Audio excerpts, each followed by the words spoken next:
Seek the place where wind and tale entwine, and once there, make 3 riddles into verse, and 3 melodies into song.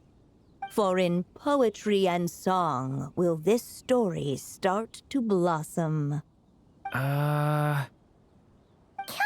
on! Another riddle? All that talk about wind and melodies? Oh. Care to elaborate? Wind? Music? Poetry? Tone-deaf bards gotta know the answer. You mean Lord Barbados? Albedo introduced us when I first arrived in Mondstadt. I mean, someone like me was bound to catch his eye sooner or later. It's better that it's out in the open anyway. Now, how should we track him down?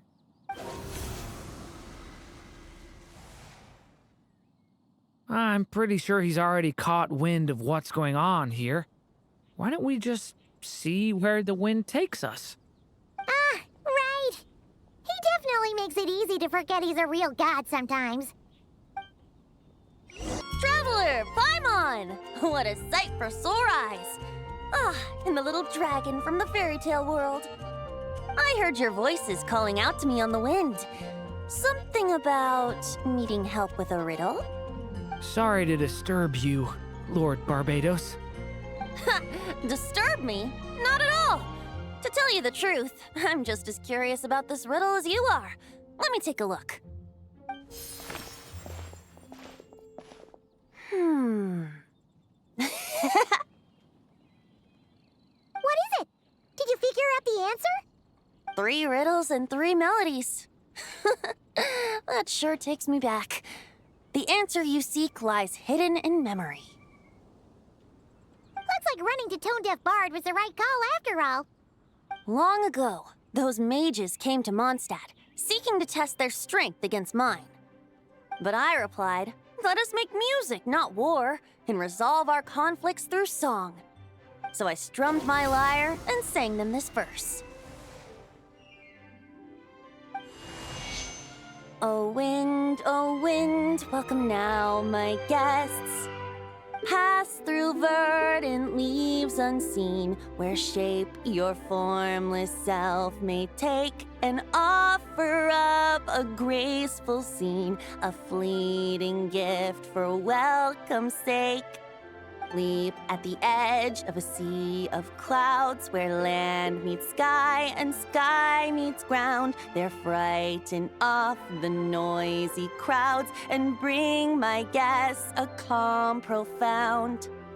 Fly beneath the stars up high, where mortal noise is swept aside, that my dear guests with starry eyes may share the dreams they hold inside.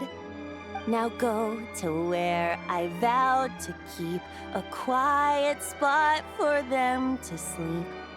No clash, no contest bars the way, just tea and mirth to fill the day. There you have it, the 3 melodies. As for the answers to those 3 riddles, I trust you can guess them by now. The woods, the edge of a cliff, and the sky? Correct! Funnily enough, your mother was also the first to solve it, all that time ago. There must be some kind of special rapport between those who write stories and those who sing them. The woods, a cliff, and the sky. Oh! So that's where it is! I suppose the spot that answer points to is where you're headed next. You should know, after solving my riddle, the mages even accepted my proposal and made that location their official meeting spot. And going by what your book is suggesting, once you found it, you might want to try playing the melody I just shared with you. Guess you can be pretty reliable when it counts, huh? Great Animal Archon? Thanks for the help, Lord Barbados. Still got questions for me, huh? Yeah, you must have read countless tales in your time, being a wandering bard and all. In your experience, Why might an author consider a story unfinished? Unfinished? Well, I guess if there's something left to accomplish in the story, or, if the last line goes, "To be continued." Huh? Wow, your helpfulness lasted for like 1 second. In all seriousness, I would think the answer to that question lies in your mother's story itself. It's not my place to pry any further. All right then, we should get going. Okay, we're here! Now, we just need to play the 3 melodies, and we should be able to gather the memories for the next chapter, right? A musical performance? Huh. Out of all the things Miss Lisa has taught me, that's the one I'm worst at.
Even a war that shook the world could not halt the witches' gatherings. Yet even so, with the passing of time, 3 of their teacups no longer came to be set. The witches did not linger long in sorrow, for the Story Witch had brought glad tidings of her own. Born was her dragon child, safe and sound. Her fellow witches offered up their blessings, eagerly debating how to celebrate the child's birth.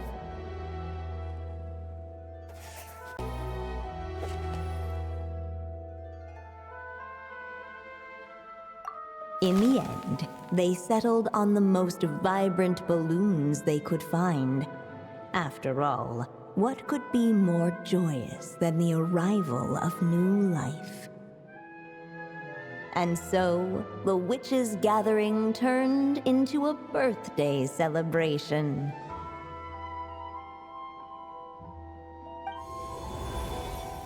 So, we're back in the story world, huh?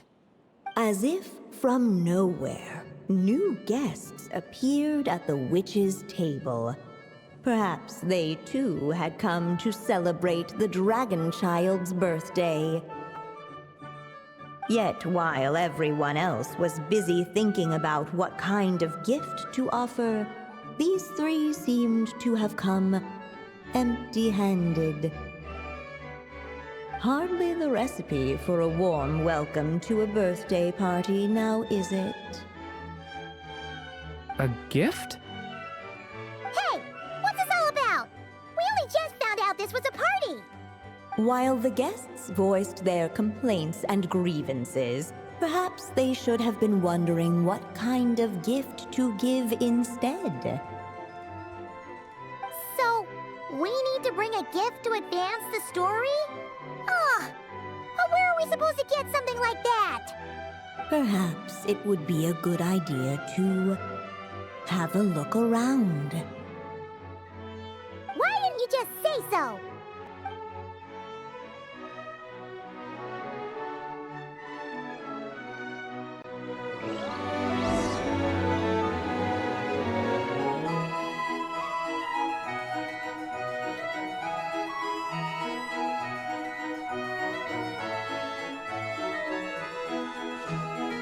witches went on chatting away, ignoring the empty.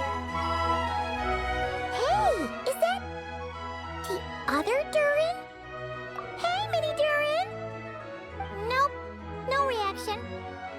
Seriously, did he doze off at his own birthday party? Brought to life by the witch's magic ink, the dragon child played with animated glee each time the tip of her pen danced across the page.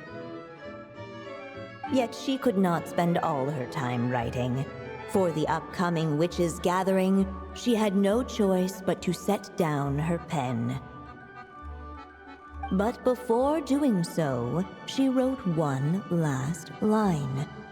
So did the child drift off into blissful slumber. Well, that's a bit convenient. Strange.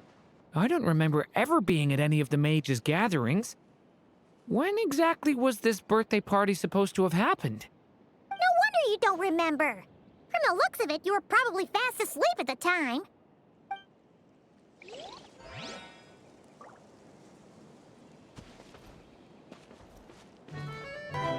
Hey, could we use these as gifts, maybe? At last, the guests found something to give the dragon child.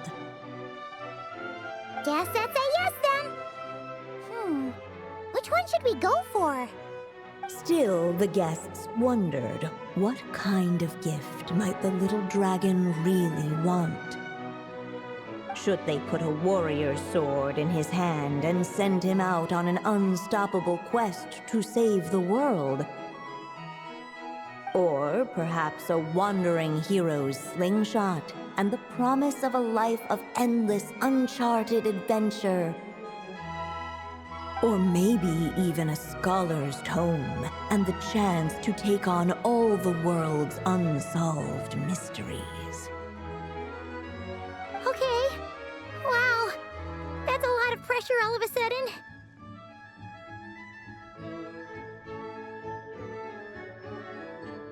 Oh yeah! Technically, we're actually picking a gift for you. So, which one would you prefer? You want me to choose? Wow, this feels kinda special. How come?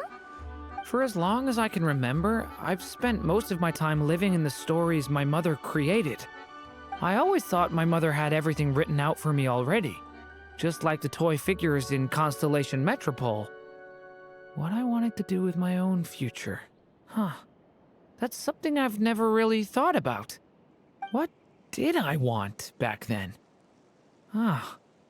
This is the first time I've ever asked myself that question. Sounds like this is the perfect opportunity to answer it then. It's been a while since you left Simulanka, and after everything that's happened, it might be about time to start thinking about your future. Then let me give it some thought.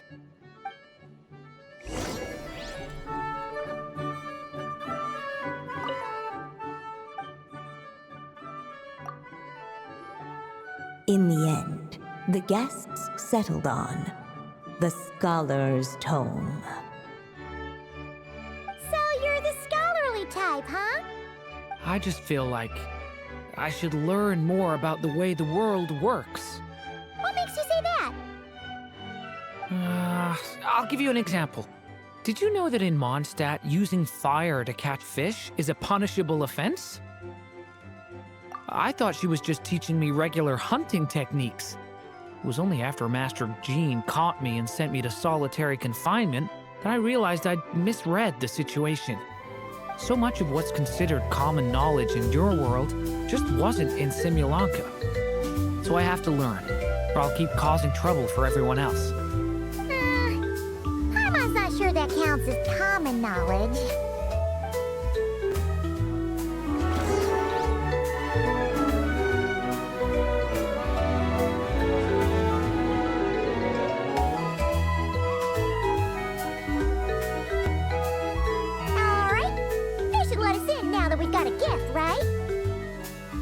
Hello there. Brought a gift this time? The newly arrived guest presented his gift, wishing the little dragon a future as a wise and accomplished scholar. Accepting the guest's blessing, the Story Witch invited him and his friends to take their place around the table. Finally, she could introduce them all to her dragon child, telling all in attendance about the moment of his hatching, and of course, the name he'd been given. It was then that the Seer-Witch, diviner of the stars, withdrew her gaze from the heavens and turned a sorrowful glance upon the little dragon. You gave him the same name as that evil dragon? That's right. But the life I intend for him shall be very different. What folly, to love so blindly. For as you must know, a name is the mirror of destiny itself. He who bears an evil dragon's name must also inherit the fate of its previous owner. His fate has been foretold. Then I'll rewrite it. The witches at the table fell silent, for they knew the Seer-Witch's words had never once proven wrong. Yet, just as clearly, they recognized the Story Witch's resolve, for there is scarce a force in this world more fearsome than a mother's love. At last, the Merry Witch stepped forward, dispelling the uneasy silence. So be it. Then we'll all lend a hand. Together, we shall rewrite this child's fate. You mean to defy one of the fundamental rules of this world? I refuse to be shackled by such rules. Besides, this is a witches' gathering, is it not? What could be more fitting a subject for this occasion than to defy them? Oh? Sounds like an interesting experiment. I suppose, were we to succeed in this endeavor, we might bring a touch of wonder to this otherwise dreary sky of stars. The Merry Witch finally talked them all round, just like she had done many times before. Warm and strong as the sun she was, so much so, in fact, that those who her light shined down upon had no choice but to bask in it. And so the witches readied their gifts, 3 marvels of the cosmos. For this child, I shall decipher the ravings of the heavens and lay bare before him the trickery of fate. For this child, I shall leave a formula powerful enough to unravel the very origins of this world, that he may seek another solution for the conundrum of his life. For this child, I shall call upon wondrous magic to make possible his impossible wish. All the Story Witch had was the pen in her hand, yet with the love that flowed from it, she resolved to bring forth a marvel of her own. For this child, I shall leave behind the last story I will ever write, and with it, a path to an ending yet untold. With the witch's blessings given and received, the little dragon's fate at last began to turn. In the midst of the dragon child's birthday celebration, the Seer-Witch proclaimed her prophecy. The child had been given the evil dragon's name, and with it, the burden of its fate. But hearing this, the Story Witch vowed to rewrite it all, for such was her love and resolve. And so the other witches offered their gifts in turn, marvels as rare as any in the cosmos. Together, they sought to test one of the fundamental laws of this world, in part to support a mother's love, and in part to sate their own curiosity. Oh, and I almost forgot. Our new guests came bearing blessings of their own. Who knows? Perhaps this extra dash of wisdom might be all the little dragon needs to change his fate.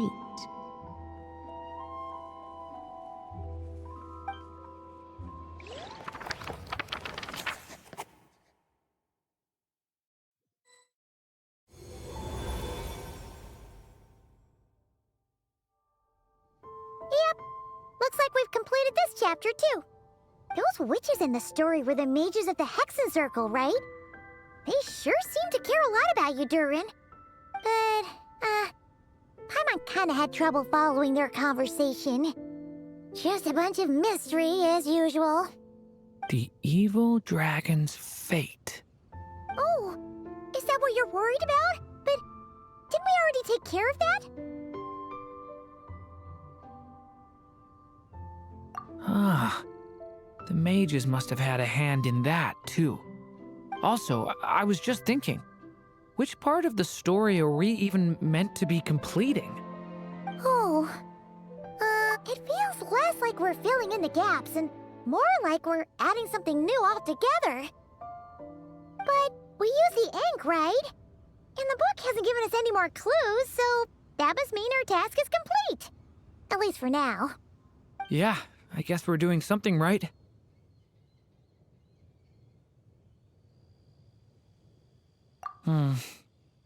Maybe I'm overthinking things. It's just, this is my mother's final wish, so I don't want to mess it up. Anyway, thanks for all your help. I'll let you know as soon as the book reveals a hint about the next chapter.